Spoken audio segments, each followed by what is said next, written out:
ምን ተፈጥሮ ነው? የሆነ ሰው ህይወትሽ በእጅ ላይ ነው ብሎ ይሄንን ላከልኝ።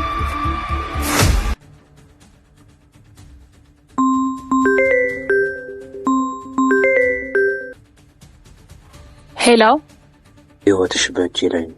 ምንድነው የምታወራው? ማን አንተ ደግሞ? አንቺ ህይወት ብቻ ሳይሆን የቤተሰቦችሽም ህይወት እጅ ላይ ነው። ስልክሽን ክፈቹ።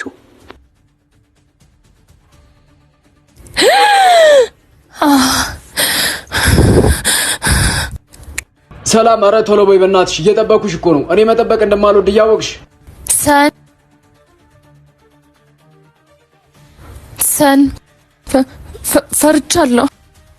ምን ሆነሽ ነው? ደህና ነሽ? አይደለሁም። ምን ተፈጥሮ ነው?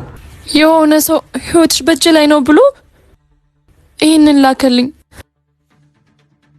እና ይሄ ያለፈ ነገር እኮ ነው። ሰን ከወንድ ጋር ያደረኩት የብልግና ቪዲዮ እኮ ነው። ከአንድም ሁለት እኮ ነው። የምርህን ነው?